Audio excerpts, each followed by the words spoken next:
a mais um encontro paulista de druidismo e construcionismo celta. Eu sou o último fundador do Caritaubi que ainda está ativo, né? Infelizmente, ao longo dos anos, os outros fundadores foram se desligando do grupo por vários motivos.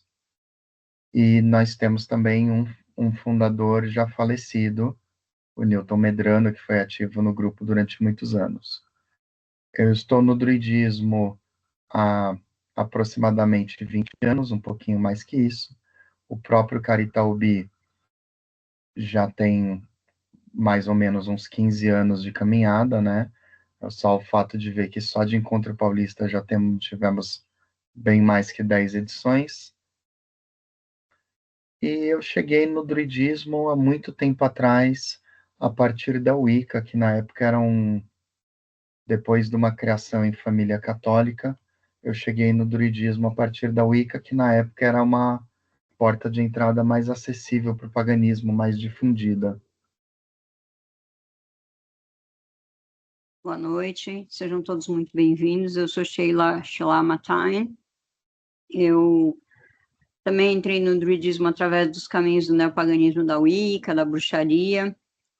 Sou esposa do Falcon Goron, né? Então, um belo dia ele e o Newton resolveram que eles iam me iniciar e eles me levaram para esse caminho e eu estou nele até hoje.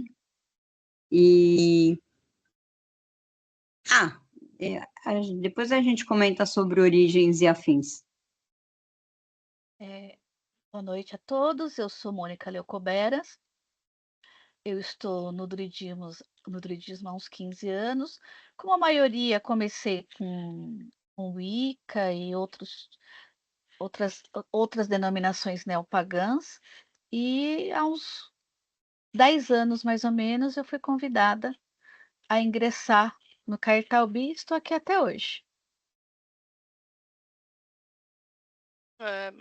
Boa noite, eu sou a Celina. Eu também já estou aqui no Caritaubi desde uns 15 anos já, também por aí. Eu voltei do Japão em 2008, e aí a partir daí eu voltei a buscar um pouco o caminho alguns caminhos pagãos, né? Porque antes disso eu tinha também começado com a Wicca, depois acabei indo pro druidismo, e desde então tô aqui nesse caminho, trilhando com o pessoal aqui. É isso. Eu sou Renata Cleitaruf e eu tô no druidismo de forma sozinha tem 10 anos, oficialmente fazendo parte de um grupo mesmo, que é o Itaúbi, eu estou há 5, e também estou há uns 3 no Leonayan Galar Clan, porque eu sou arroz de festa e eu faço parte de mais de um grupo.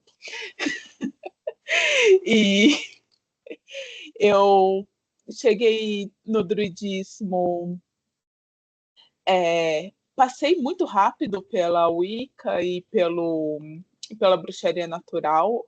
Assim, para mim, a hora que eu fui para a bruxaria natural, eu já estava indo com 3 pés no druidismo. Então, não sei nem qual é esse terceiro pé aí que eu falei, mas simbora.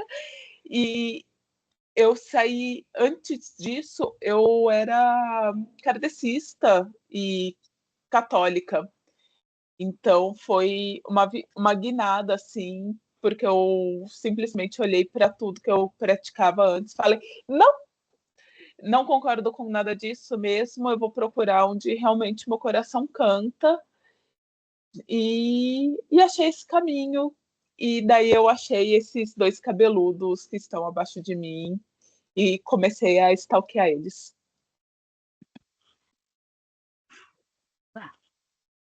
Boa noite, saudações a todos. Sou o Draco Carnotarvos. Tenho aí mais ou menos de caminhada dentro do druidismo, por volta aí de uns 13 anos, na prática solitária. Recentemente, há uns 2 anos ou 3 anos mais ou menos, venho acompanhando aí o Cairo Itaúbi, e mais recentemente, há alguns meses, né, me iniciei junto aí ao Cairo Itaúbi.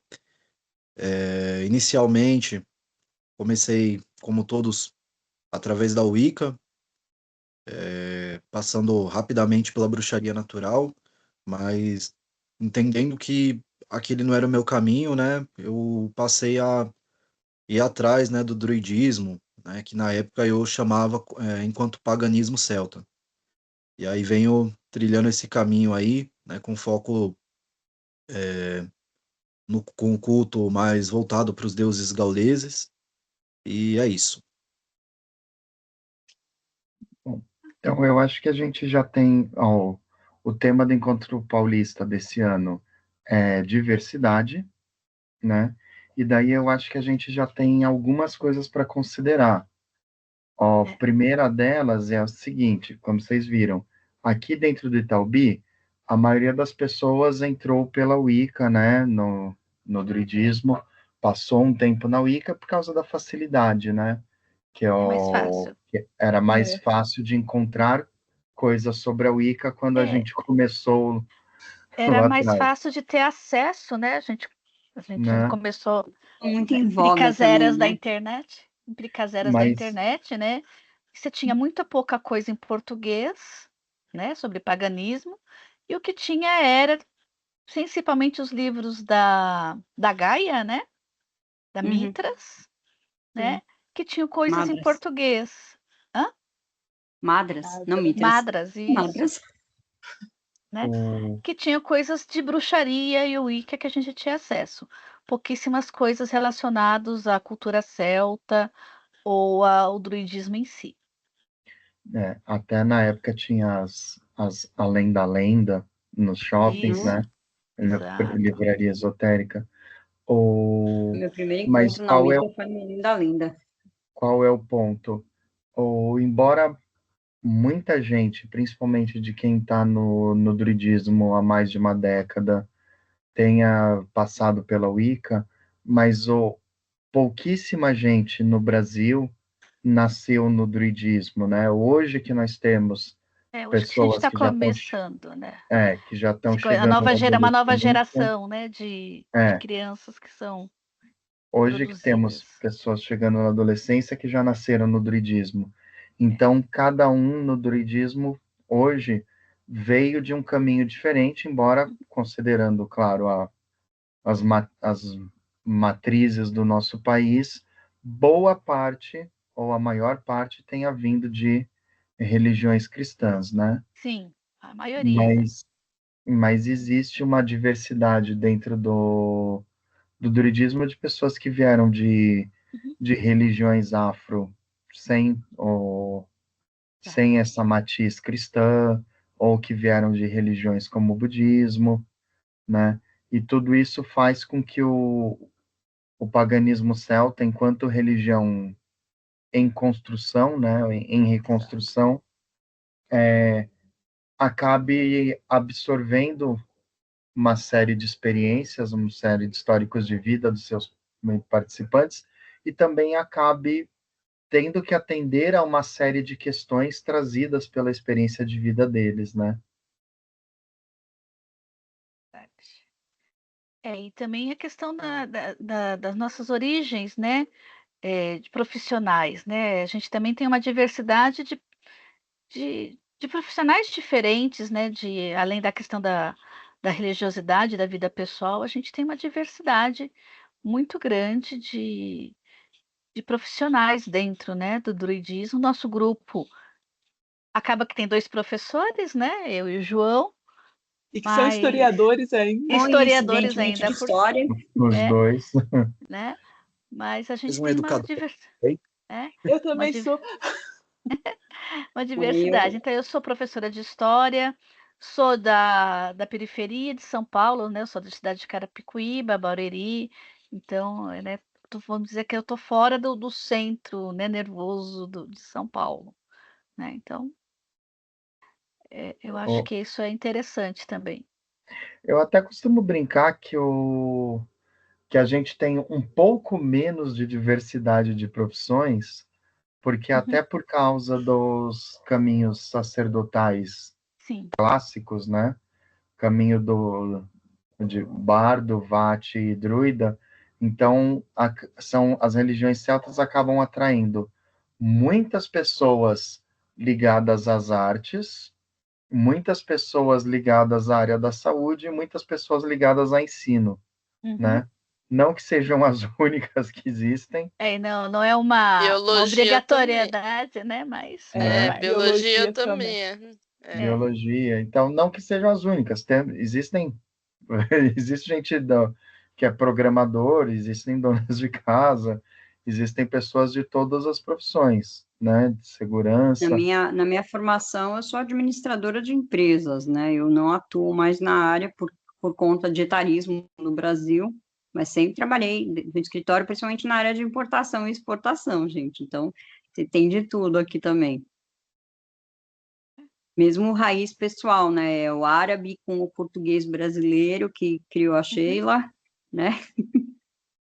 E hoje eu trabalho basicamente como taróloga e faço bijuteria e vendo, entendeu? Virei artesã. É da miçanga. É. É o povo de Fui humanos. vender essa arte na praia. Lá. E vocês Então, querem falar um pouquinho de vocês? Celina, Draco, Renata? Eu acho que a Celina podia falar um pouco, porque ela é a que foge também um pouco da curva da parte de profissões. Eu nem posso falar muito, na verdade, né? Mas eu sou consultora hoje, mas já tenho uma carreira bem consolidada como desenvolvedora, né? Programadora. E também meio que como líder de projeto na área de tecnologia. Então, bem fora da área de humanos.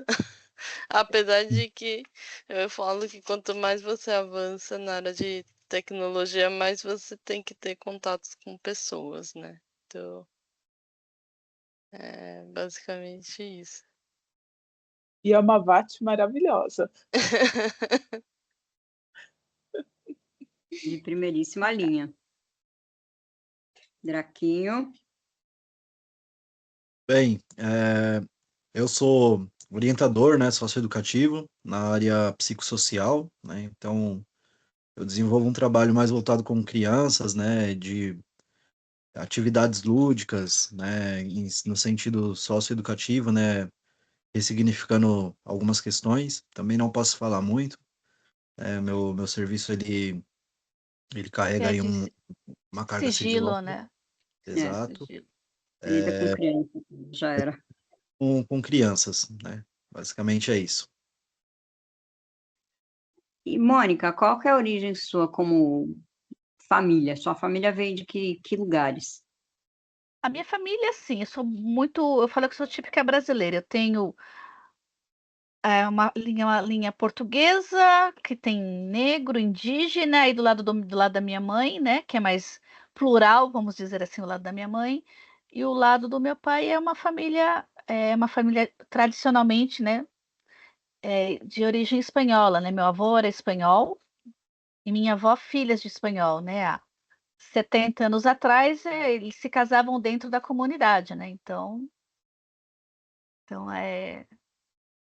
o imigrante, né? Imigrante em geral tem essa tendência, né? Quando está se estabelecendo. Então, eu sou bem miscelânea mesmo, né? A Celina a gente não vai ter que identificar, por favor, gente. Mas eu adoraria ouvir ela falar. Por favor. Minha família inteira é japonês, né? A minha avó nasceu. Meus avós nasceram no Japão, mas eu também tenho avós que nasceram aqui. E eles viviam basicamente nas colônias japonesas que tinha aqui. Então, tipo, assim, eu tenho um lado da família que é muito mais tradicional, que até a minha mãe fala que quando ela casou, meu pai só falava japonês na família dele. Inclusive minha avó falava só japonês e E quando a minha mãe casou, ela nem conseguia falar com a minha avó, porque minha avó, né, que era a sogra dela, falava só japonês e minha mãe já era mais brasileirada, então, tipo, Já estava mais quase. adaptada. Quase já nem falava. A minha mãe não sabe falar japonês, meu pai sabe. E aí acabou que eu fui atrás de estudar e, tipo, eu falo japonês hoje porque eu estudei e por conta, assim, tipo, minha mãe não fala japonês, minha irmã não fala japonês e eu meio que fui aprender ali por conta, Então, mas é porque eu tenho assim uma coisa muito do tradicional do japonês, né? Tanto com a culinária quanto com a cultura, assim, eu tenho uma ligação muito forte com isso desde pequena. Mas não é válido para todo mundo da família. Tipo, minha irmã não é assim, minhas primas também não. Eu sou muito mais ligada que do que o elas, né? resto. É. A Legal. Renata, a gente sabe que é família tradicionalista. Na minha família é tão misturada quanto a da Mônica, porque parte da família bate no peito falando, não, somos italianos. Faz 4 gerações, né? Mas se considerar 4 gerações como sendo alguma coisa, há 4 gerações teve o pessoal que chegou da Itália, teve o pessoal que chegou da Alemanha, né? Daí, de resto, isso, né, de cada lado da família, mas isso é metade de cada família. Daí, da outra metade de cada família é família que está aqui no Brasil desde que Brasil é Brasil, não se sabe quando chegou, tem um pouco de tudo e mais um pouco. E, e o triste é que é a parte da família que ninguém sabe a história, né? Então a gente já sabe o porquê. Do lado da minha mãe, a gente não sabe história, esquece. E daí eu tô tentando ir atrás, né? Então eu já descobri que um dos meus tataravós veio da Paraíba, nisso de ir atrás. Então eu já posso falar que eu tenho um tataravô da Alemanha, um da Itália e um da Paraíba. Porque minha família sempre falou, não, a gente chegou no Brasil, já foi, tudo de São Paulo. Nunca teve ninguém de fora do estado de São Paulo. Daí eu já olho e falo, teve gente de fora do estado de São Paulo, Paraíba. Então, já acrescentei mais essa parte. E tem outra parte que parou no meu bisavô, que eu só achei até meu bisavô mesmo, e até meu bisavô vai ficar, provavelmente. Então é isso, e é a vida que segue. Só que também, né, é uma família que tem muitos professores, então, de certa forma, a gente pode não ter guardado muita história de algumas partes da família, mas a gente é uma família dedicada a passar o conhecimento para frente. Então, desde os meus tataravós tem registro de ter algum professor na família. Seja professor desde educação infantil até faculdade, como mais recentes, né? Meu avô e meu pai. Mas sempre teve, tipo, gente dando aula em algum canto, passando conhecimento. Eu adoro dar aula, mas infelizmente com sala de aula de ensino geral eu entro em crise. A minha família também é família de professores, dos dois lados, não tem escapatória. Sim, Porque tá no gene. porque assim, do lado da família do meu pai, tem uma quantia gigantesca de professores, do lado da família da minha mãe foi professora de carreira, né? Mas meus avós não foram professores de vida inteira, de escola pública e tal, mas meus avós do lado da minha mãe se conheceram porque um dos meus tios avós tinha uma escola de datilografia e taquigrafia. Ele inventou um método próprio de taquigrafia. E daí minha avó foi professora de datilografia do meu avô. Olha só. Um dos meus bisavôs foi o professor de matemática da minha bisavó. Outros Pelo menos tempos, foram gente. professores. Meu pai e minha mãe se conheceram numa cantada na rua, gente, para. Mas, Draco, e as suas origens? Bem, embora em questão de identidade, né, eu fui formado aí nas periferias aí do Extremo Leste, na cidade de Tiradentes, eu costumo brincar, né, que eu sou um mineiro de São Paulo. Pego com muito orgulho aí a ideia do sangue mestiço, né, eu não tenho muita conhecimento de origens de forma muito enraizada, né, mas tanto a minha família paterna quanto a minha família materna veio da roça, né, de Minas Gerais, né, numa cidadezinha chamada Brasília de Minas, né? Toda a família, né, não vem de lá, não tem muito para onde correr. Basicamente é isso. Eu acho que tem umas origens caipiras, digamos assim. Eu acho que o João é o mais europeu de todos nós, porque os avós dele é Hungria e Alemanha, né? do lado da minha mãe. É. Não, mas é aquela coisa, né? O que eu falo também. A família, núcleo mais próximo, é essa coisa de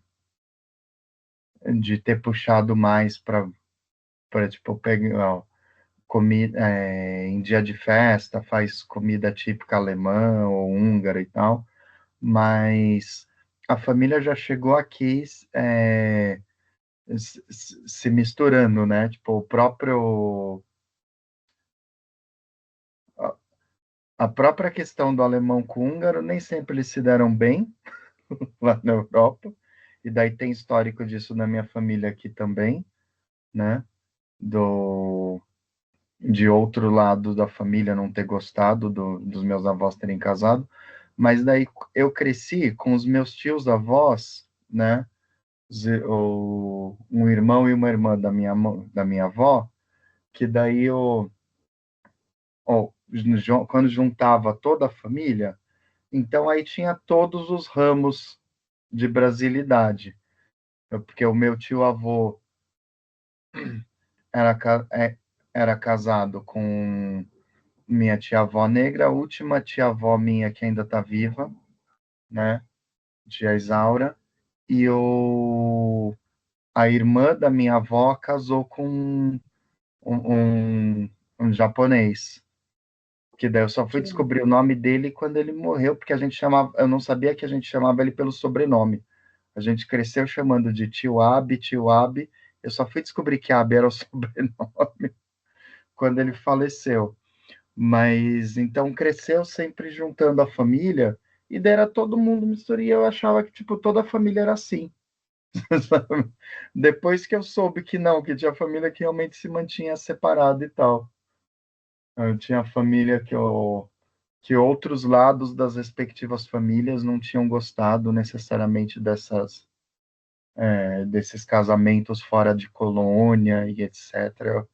E assim, meu,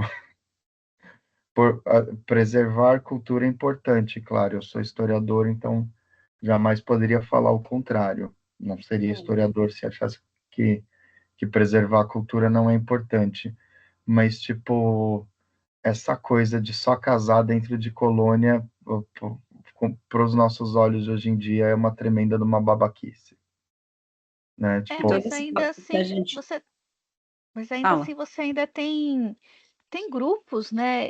Eu acho que tem muito a ver com a identidade, né, dos grupos, né? Essa coisa de se casar dentro da colônia ou do bairro, né? São Paulo é famoso pelos bairros, né? Cidade de São Paulo pelos bairros típicos, né?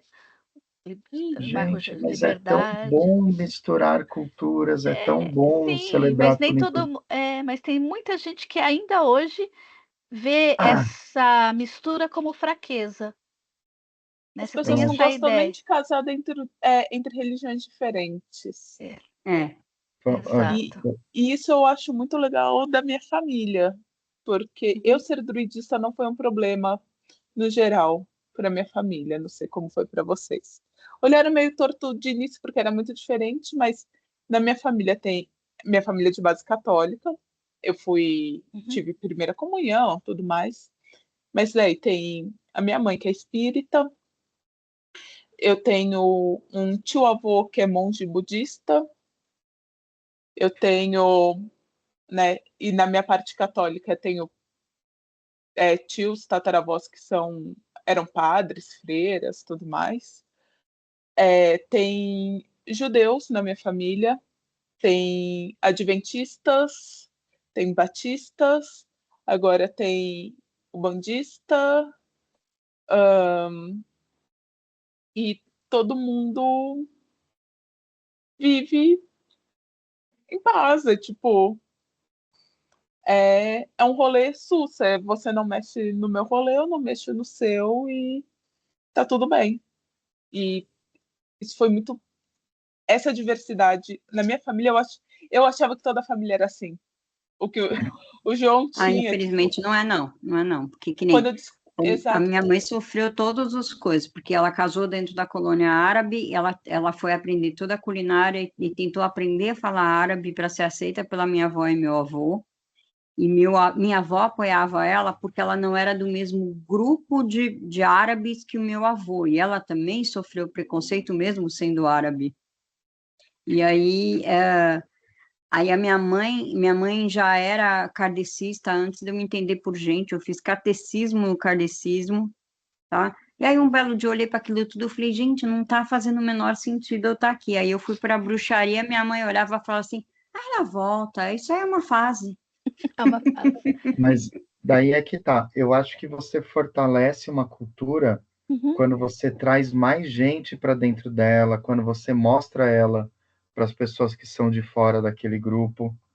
Exato, mas Então, por isso que eu acho que A ficar gente, fechadinho a não é gente o.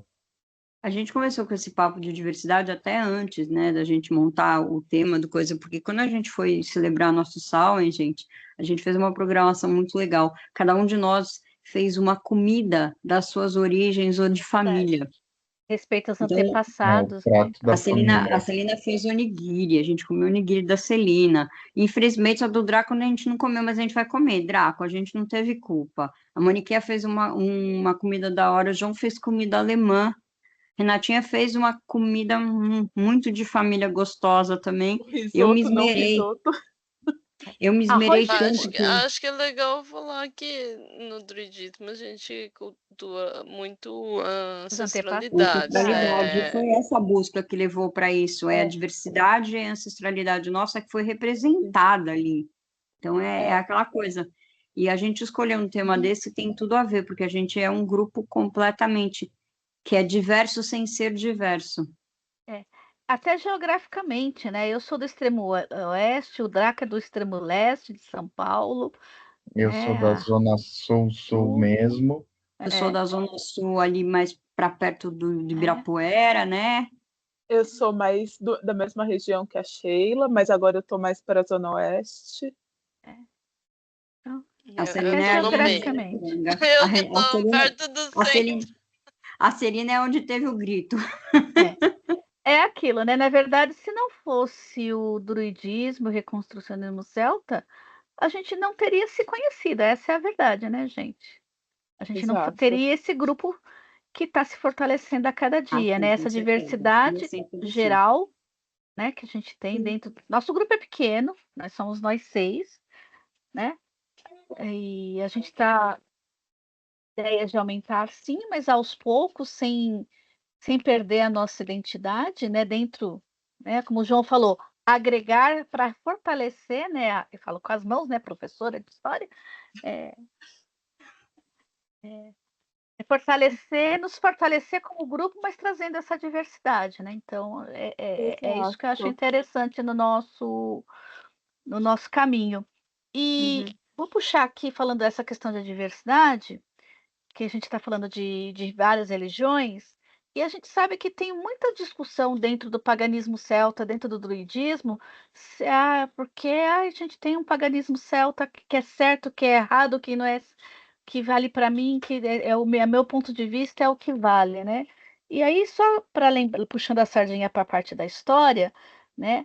Só lembrando, né, que os povos celtas, desde a Idade do Ferro, quando se espalharam lá das estepes, né, da Eurásia para o restante da Europa, se você pensar tem o tamanho geográfico, né, Europa, né, Eurásia, Europa inteira, e o tamanho temporal, né, você tem lá a Idade do Ferro, até Império Romano, até comecinho da Idade Média, nos povos mais, né, das Ilhas Britânicas, que foram os que mais mantiveram alguma coisa da religiosidade celta, né, frente ao Lá na cristianismo, Irlanda e tal. frente ao norte, sul, norte da Escócia, né, que se mantiveram ainda mais próximos, né, do que seria uma cultura celta, e não tem como você pensar que a sociedade, o que a gente chama hoje de povos celtas, nós chamamos de povos celtas, eles não se denominavam assim. Já começa por aí. Era cada tribo, cada região com seu nome, com a sua cultura, com as suas tradições, né? Eles sofreram, né? Esses povos conquistaram e foram conquistados ao longo das eras, né? Influenciaram e sofreram influências, né? Então, não tem como você falar que você tem uma coisa fechada da cultura celta, né? Você não tem como fazer isso. A gente tem achados arqueológicos, achados históricos, tradições orais que vão trazendo as características desta população, vamos colocar assim. Mas você não pode dizer que os gálatas cultuavam os mesmos deuses lá das tribos celtas, né? Os gálatas, isso, da Bíblia, lá na Turquia, né? Cultuavam os mesmos deuses lá na Península Ibérica, assim que cultuavam os mesmos deuses no norte da França, né? Ou na Bretanha, nas Ilhas Britânicas, na Escócia, até mesmo na área do Mediterrâneo, antes da dominação romana. Então, não tem como você falar que existe uma religiosidade celta, um panteão celta único, que é composto por X, Y, Z deuses, né? Então, isso é uma discussão que a gente traz, traz para reflexão aqui nesse vídeo, é que não existe vamos colocar assim, um paganismo celta, uma religiosidade celta, um druidismo único, fechado, que é o certo, né? Então, a gente é uma palhinha aqui da história, né? Depois assista outro vídeo que está ali no YouTube, que a gente fala com mais cuidado sobre essas tradições. Ele vai estar linkado aqui em algum Em lugar algum, que eu vou deixar para estou isso. dando uma de youtuber agora, está em algum canto, né? Que a gente fala dessa trajetória vou colocar povos celtas, né? Não um povo só, né? Ao longo das eras, e que a gente chega hoje por vários caminhos espirituais, nós decidimos, nós entramos, buscamos esse caminho espiritual e buscamos, como João diz, reconstruir essa religiosidade.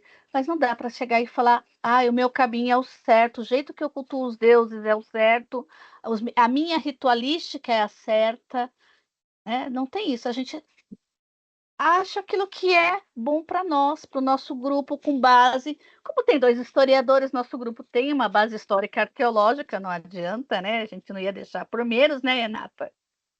Mas tem a parte de intuição também, a parte da devoção, né?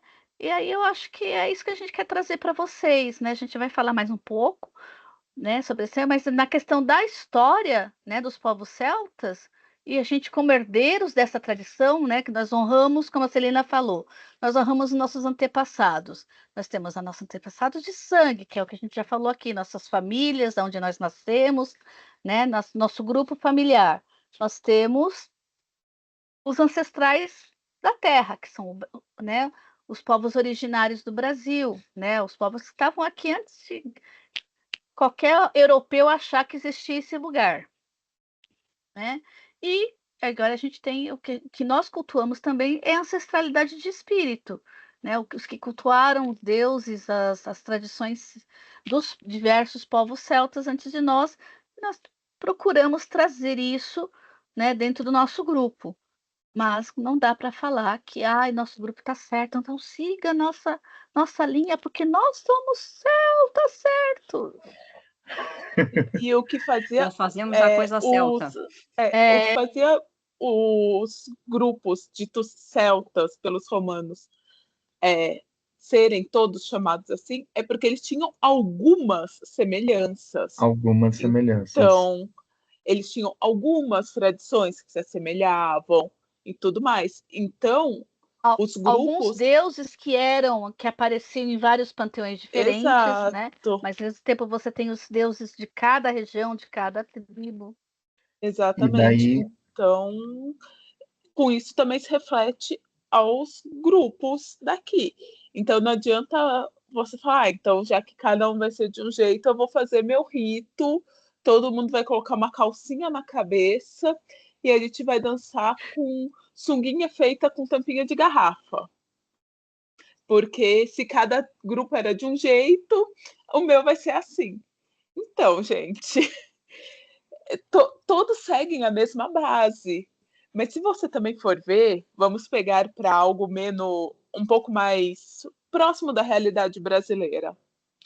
Nós temos diversas igrejas católicas. Todas seguem a mesma ritualística, mas nenhuma segue exatamente que nem a outra segue.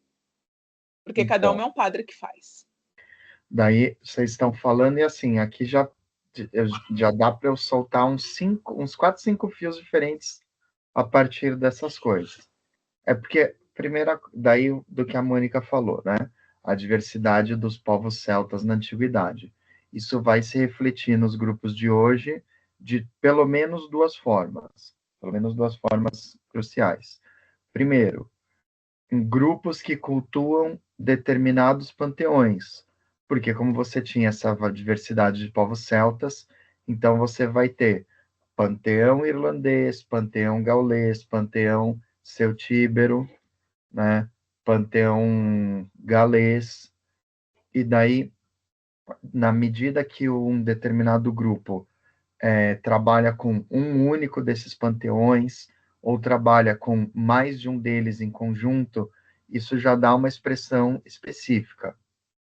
A outra coisa é, no caso, né, o druidismo não começou no Brasil, o druidismo contemporâneo não começou no Brasil, eu sei, é chocante, né?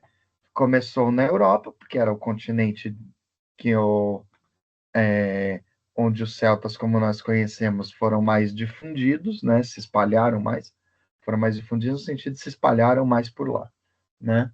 Então, assim, grupos que surgiram na atual Inglaterra, grupos druídicos contemporâneos que surgiram na atual Inglaterra, vão estar respondendo a um determinado background, né, vão ter determinados anseios e vão ter foco nos locais, na paisagem de lá. Grupos que surgiram na Irlanda já vão ter outra identidade. Então, e eu estou falando assim, as duas ilhas que são vizinhas e que não se bicam por motivos históricos, né? Mas daí você vai ter cantos específicos dentro das Ilhas Britânicas, assim como você vai ter grupos druídicos na atual França, Alemanha, Holanda, Áustria, ou Itália, e os grupos druídicos que surgiram fora da Europa, né? Então temos hoje grupos nos Estados Unidos, no Brasil, na Austrália.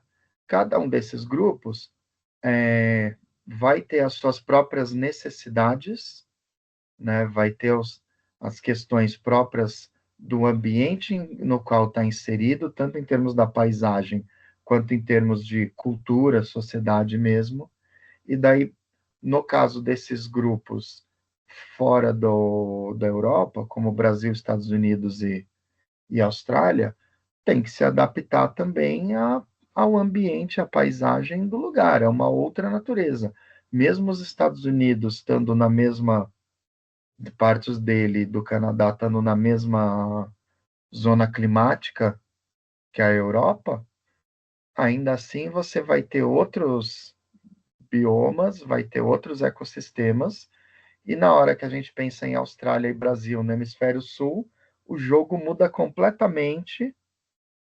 A Austrália é uma paisagem absurdamente diferente de qualquer paisagem que os celtas conviveram na antiguidade. E no caso do Brasil, nós temos um país de dimensões continentais com muitos ecossistemas e muitos climas diferentes. Então, assim, a gente não tem ainda uma quantia de pessoas praticando religiões de matriz celta no Brasil suficiente para ter gerado druidismos especializados, religiões especializadas a esse ponto, mas o Cerrado e o Mangue não tem como praticar druidismo do mesmo jeito, o Pampa e a Amazônia não tem como praticar druidismo do mesmo jeito. E assim, nós temos grupos em cada um desses lugares? Sim, mas é aquela coisa de termos um grupo em cada lugar que daí se conversam, né? Então Eu só nós temos ainda essa base comum que a Renata falou, muito Uhum. forte. Um dia, pode ser que realmente cada ecossistema, cada bioma tenha gerado uma religião completamente especializada, porque a própria questão de 4 estações que a gente está tão acostumado na vida, e daí os solstícios e equinócios terem o peso que eles têm hoje, ou, e os próprios 4 grandes festivais do fogo irlandeses, pode ser que eles já não se justifiquem mais. Mas isso vai ser uma coisa que nós veremos? Acho provavelmente que não. não no meu tempo de vida. Mas eu acho importante destacar uma coisa que você falou, João. Nós temos praticantes de druidismos e grupos druídicos espalhados por todo o Brasil. Claro, não é uma religiosidade não é tão difundida quanto a Wicca, por exemplo, que é uma coisa que está mais estabelecida, né? Mas nós temos, né? E se você que está assistindo esse vídeo está fora do eixo de São Paulo, que é onde o Itaúbi está, procure esses grupos. Hoje a internet facilita. Procure essas pessoas, procure esses grupos para você se juntar a eles, para fortalecer esse grupo druídico na sua região. Né? Fazemos parte do conselho e a gente tem o que nós chamamos de povos livres, que é justamente as pessoas que estão espalhadas e não têm como formar um único grupo na sua região. Então, eles são agregados dentro do Conselho Brasileiro, que são pessoas que estão aí fazendo a sua prática solitária, porque, infelizmente, né, esse mundão nosso, né, dos nossos deuses, esse Brasilzão todo dos nossos deuses, é difícil e as pessoas às vezes ficam isoladas. Então, se você que está assistindo esse vídeo essa semana ou na outra, ou sei lá quando, né? Busque na internet pessoas dentro da sua região, da sua cidade, do seu bairro, do seu estado, que estão praticando o druidismo, ou se junte aos grupos que têm que têm ações online, né? Para você ter uma base, né? Porque isso é uma coisa que a gente sempre coloca, né, João? Ser druida, trabalhar com cultura celta, tem a parte da espiritualidade, tem a parte da religiosidade, tem a parte da intuição, que é muito importante, mas também tem a parte do estudo, né, da busca por, por bases, vou colocar bases acadêmicas sólidas, né, gente, como diz uma youtuber que eu sigo, não é tirado da nossa cachola muitas coisas, né? Então, E né, com daí, base E, forte. e dentro fala, dessa Rê. história de diversidade, se a gente colocar isso, é realmente o próprio Conselho Brasileiro é o exemplo maior de aceitação de diversidade, porque cada grupo tem sua particularidade. Desculpa, Rê, pode falar. De boa. Eu só queria adentrar tudo isso, puxar o que a Celina já falou sobre parte de ancestralidade também, que assim, eu escuto, gente, muito podcast sobre magia. Vocês não têm noção. Aparece podcast de magia, eu tô escutando. Por quê? Eu gosto de me inteirar sobre as coisas. E se você escuta, os que eu escuto, você provavelmente vai identificar o que eu vou falar agora. Porque me apareceu esses dias que um dos ouvintes mandou uma dúvida para o podcast falando se tinha algum problema dele praticar druidismo estando no Brasil. Porque como ele vai se ligar Há deuses que estão do outro lado do mundo, estando aqui. Bem, de novo, se fosse cristianismo, ninguém estaria perguntando, né? Porque aquele ali está mais longe do que os nossos. Mas A maioria, essa semana o Vaticano colocou como santo um rapaz que fez um milagre aqui em um outro país. O rapaz é um italiano. Ele é o primeiro santo da era da internet, entendeu? E daí, assim, e tem outra. Antes, os deuses entram na parte da ancestralidade, como a gente já falou também. Os deuses são nossos ancestrais de espírito. Nós não louvamos só os deuses. Antes, e tão importante quanto os deuses, a gente trabalha com os nossos ancestrais de terra, como já falamos hoje. Nós trabalhamos com os nossos ancestrais de sangue. Então, assim, a parte de ancestralidade de sangue, gente, não é a parte de ter que ter descendências XYZ. Não, é honrar quem você é. Uhum. É o caminho, é saber os problemas que tua família teve, saber trabalhar com isso. Também não é passar pano para os problemas que sua família tem. Saber trabalhar com isso, tá? Então, tem todo esse caminho e com isso vem muita ajuda de terapia. Procurem terapia porque é ajudar nesse caminho.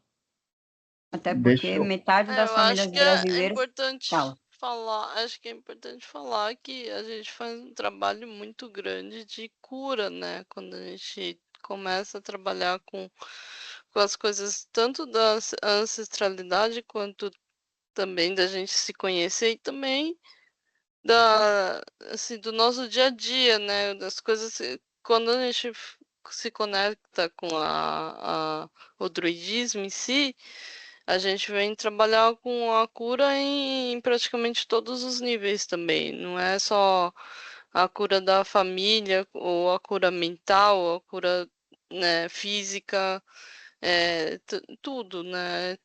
Em relação a tudo. Então a gente tá sempre muito conectado a tudo isso. Por isso acho que a Rê estava falando aí da gente buscar terapia também. E quer dizer, que também faz parte da cura, né? Terapia é importante. Façam terapia, crianças. Oh, mas assim, posso jogar mais uma outra aqui? Uma outra Claro. questão? Então, vamos lá.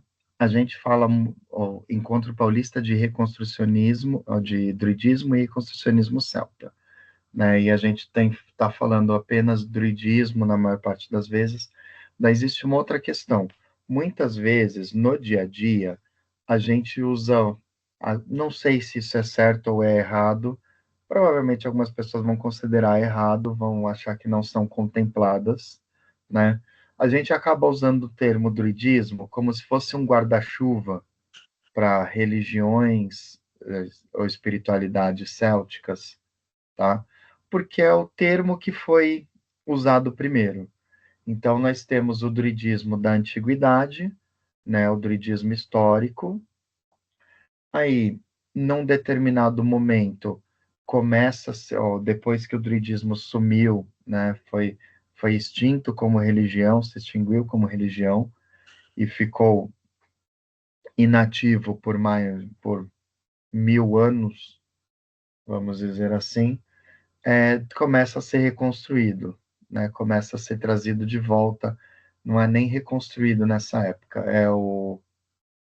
bom, resgatado, né? De qualquer forma. E se considera que esse processo começou há pouco mais de 300 anos atrás.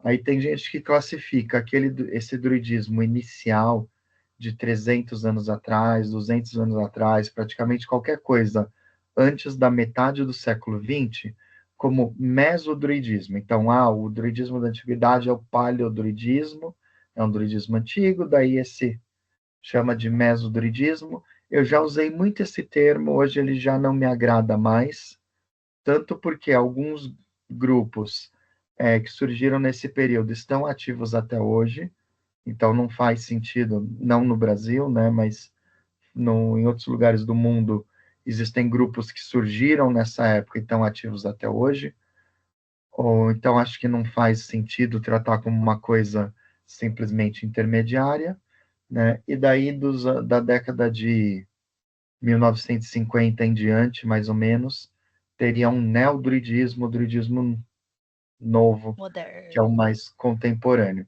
Então, assim, essa classificação paleo, meso e neo já me agradou bastante no passado, hoje não me agrada mais tanto, mas, assim, existem diferenças debaixo desse termo druidismo, que é o primeiro que foi usado. Existe, no mínimo, a diferença para se referir ao druidismo histórico, para se referir a grupos druídicos que muitas vezes nem eram religiosos, que surgiram nesse período aí de 300 anos atrás, e o druidismo é quase sempre estritamente pagão, que é o surgido depois de 1950, mais ou menos, né? Que aí é quando vem, é a mesma época que desponta a Wicca, os paganismos contemporâneos ganham força, né? Até por fundador da OBOD, o Philip Ross Nichols, e o Gerald Gardner, criador da Wicca, eram amigos próximos, E por trabalharam em acaso conjunto, é compartilharam muito pesquisas, próximo com quando é, não ser anglicano deixa de ser crime na Inglaterra, né? Que né? essas coisas despontam. Mas daí, seguindo com a coisa, ou em paralelo, ou puxando outros fios, existe só o druidismo? Não, só o uso do termo druidismo? Não, porque em determinado momento, muitos praticantes de religião celta vão também começar a achar que esse termo é limitante, por conta, inclusive, de muitos dos grupos mais antigos serem ordens iniciáticas mais fechadas, ou não terem uma base histórica ou arqueológica mais sólida. Então, toda a galera que começa a perceber, opa, Atlântida é uma viagem na maionese, muitas vezes começa a se distanciar desse termo. Ou a galera que fala, mas eu não quero ser sacerdote, eu não quero ser bardo, vate ou druida. E o povo, né? E as pessoas comuns, e a família não tinha nenhuma relação com os deuses dentro da sua casa. E aí nós vemos ganhar força outras expressões da religião celta, que é o que eu falei. Às vezes a gente usa druidismo como se fosse um termo guarda-chuva, mas que tem outros termos, né? O reconstrucionismo celta está no nome do encontro, está no nome do conselho, é a expressão mais conhecida disso, né? Então, o pessoal que começa a se basear cada vez mais na pesquisa histórica e arqueológica, também começa a focar muitas vezes, em um panteão específico, coisa que no druidismo anterior não existia. E aí a gente tem umas questões interessantíssimas, os, porque em termos de ritualística, por exemplo, de liturgia, muitos grupos druídicos traçavam círculo, invocavam 4 elementos, que são práticas herdadas de uma magia cerimonial de origem basicamente grega, hermética, e a galera do reconstrucionismo celta vai falar, peraí, isso faz sentido para os celtas? Ah, não faz? Então, o que eles faziam no lugar? E daí entra a questão, por exemplo, de oferenda aos forasteiros, entra a ênfase nos 3 reinos, né? Além disso, além do reconstrucionismo celta, existe o politeísmo gaélico, né? Que foca também nessa relação mais direta e busca reler, ressignificar ou trazer de volta muita coisa que está escondida no folclore gaélico, né? Mas que são práticas que foram preservadas por lá. Do que as pessoas fazem até hoje na Escócia em época de Beltane, além do festival gigantesco de Beltane que tem, que é a atração turística. Mas o que, que as pessoas fazem associado a essa época do ano? Ou o que, que fazem na Irlanda associado a Brigante até hoje, ou a Lunasa? E busca resgatar essas coisas. Não é só isso, tá? Mas esse é um Mas aspecto faz parte, né? importante do politeísmo gaélico. Então, essa relação com os deuses gaélicos e que busca também esse olhar para o que é feito nesses países. Além disso, a gente tem caminhos como o xamanismo celta, que tem recebe uma carga muito clara de práticas xamânicas, como o xamanismo, como ele vai sendo cultivado nos Estados Unidos, e daí a partir desse xamanismo, como ele está sendo estruturado como uma prática neopagã nos Estados Unidos, ou prática terapêutica adotada fora das comunidades originárias, aprendido com elas, mas levada para fora, vai se estruturar um xamanismo celta. E aqui no Brasil, o Draco tá doido para falar, a galera que sente essa ligação com os celtas e com o xamanismo vai atrás da pagelança brasileira, daqui das terras onde nós estamos. Vai atrás das práticas. Quais são as práticas daqui? Né? Pagelança, toré, encantaria, catimbó. Fala, Draco. Jurema, né? Eu acho que quando a gente fala dessa questão do xamanismo celta, né, ela já entra na diversidade também do próprio xamanismo, né? Porque o xamanismo, ele, apesar de ser uma prática a minha, né, é algo que eu costumo brincar, falar, né, que é um termo que eu não gosto, né, porque ele pega diversas práticas ritualísticas, né, de diversos povos e joga tudo num balaio só, né? E mas quando a gente puxa essa questão do xamanismo celta, né, no Brasil, por exemplo, ele vai se misturar desde a pagelança, né, desde a questão, muitas vezes até mesmo de algumas práticas de religiões de matrizes africanas, né? Ele acaba sendo uma salada de frutas, né? Num bom sentido, né? Ele vai pegar no sentido da ancestralidade, né, da pessoa, né? E trabalhar dentro dessa ancestralidade esses elementos juntamente, né, dentro da ritualística celta, né? Inclusive é um dos temas que a gente vai trabalhar aí também no nosso IPDRC, né? A gente já trabalhou porque a palestra foi É. foi ontem. E aí Quando, vai ter, quando isso vai ao ar, o encontro presencial já foi. sim, tem essa parte aí, né? Mas basicamente, né, a gente tem essa diversidade no próprio termo, né? Então acho que era só puxar esse pequeno pontinho aí. E daí isso volta também, né? Uma pesquisa, um pensamento que o Itaúbi compartilha com muitas pessoas no druidismo é essa questão ao, o que a Rê falou, né? Da pergunta, e como eu vou praticar druidismo no Brasil? Daí a pessoa olha lá os Xi das terras europeias e fala, nossa, como eu vou me conectar com os Xi? Então, você já ouviu falar em encantados? Você já ouviu falar em encantaria? E o Itaobi compartilha esse pensamento com vários outros grupos, e, e é aquela coisa. Uma das críticas que era feita ao druidismo e é feita ao xamanismo, como ele foi praticado no século XX e tal, é muitas vezes esse ou recorta e cola, né, copia, mas não faz igual, que não necessariamente respeitava as culturas de origem, muitas vezes não era exatamente o oposto, não respeitava.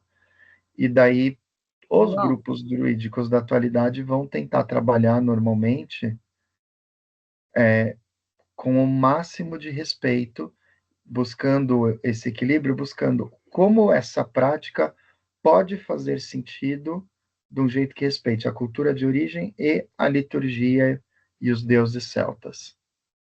João, eu sei que o papo tá bom, mas a gente não pode se alongar muito, porque a gente vai ter outras palestras que vão aprofundar outros temas e a gente vai ter tido muita coisa no presencial. Então, eu vou pedir que cada um de nós dê um tchauzinho, agradeça, e a gente Última palavra, ficou rapidinho. devendo ainda falar de diversidade pessoal dentro do druidismo. Isso ainda vai render lá, vamos lá.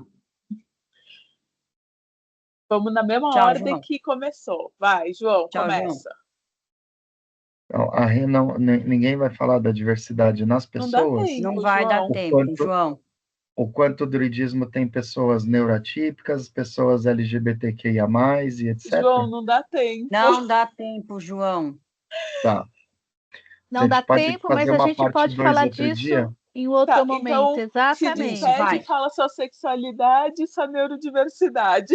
Pronto. Dá tchau, fala isso. Tá, então, bom. Eu sou Demi, né? Sou cis, hétero, etc e tal, mas eu sou demissexual e não tenho laudos oficiais, diagnósticos oficiais, embora muitos amigos autistas já tenham falado que eu também sou autista, né? Coisa que eu não duvido nem um pouco. Bom, hétero, cis, branquela, que mais vocês quiserem. Tenho um laudo de TDAH. Não sei se vocês repararam o quanto que é inquieta aqui a gravação inteira, é o meu jeito. Tenho mais depressão persistente e ansiedade generalizada, além de uma suspeita de TEA, de autismo. Mônica. Eu sou uma mulher cis, hétero, branca, professora. Né? Não, eu falo professor porque a gente lida muito com a diversidade na escola, então a gente acaba tendo essas experiências, né? Mas é aquilo, vou dar só uma palhinha, né? O paganismo, o reconstrucionismo celta, o druidismo, né, acaba agregando essa diversidade pessoal, né? Porque é a questão do acolhimento, né? Então acaba trazendo muito essa diversidade para dentro dos grupos druídicos, né? Que a gente aqui no Brasil que a gente conhece. Boa palestra para todos e até uma próxima. Celina. Bom, eu sou cis branca também, mas amarela, não sei. Só que eu não tenho nada disso, não tenho TDAH, não tô, mas eu respeito muito todo mundo, então tá tudo bem, tá tudo certo. Talvez eu tenha super inteligência, mas eu também não vou ficar me gabando por isso, né? Não acho que seja isso. Enfim, é isso, acho que bom evento para todo mundo, e é isso aí. Rê. Eu sou. Deixa eu puxar aqui a lista. Eu sou a gênero, assexual, bissexual, não mono. Eu sou uma pessoa, dependendo de onde eu tô, eu sou branca, dependendo, eu sou parda. E é isso. Bom evento para vocês. Eu também tô acabando de pegar meu laudo de autismo e eu tenho ansiedade. Pera, deixa eu acabar de fazer a listinha. Faz o checklist. Termina o checklist. Vai lá, Draquinho. Bom, eu sou um homem latino, demissexual, também com uma suspeita aí de TEA. É isso. É isso.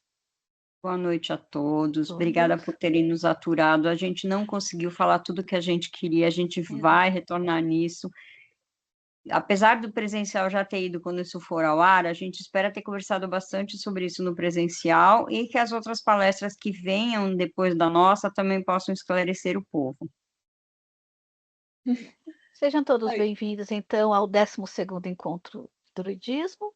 Aproveitem as palestras e nós nos vemos em outro momento aqui na internet. Beijo a todos. Beijos. Beijo, galera. Beijo, E compre tchau, o livro gente. do conselho. Tchau, tchau. Isso. Tchau. Tchau.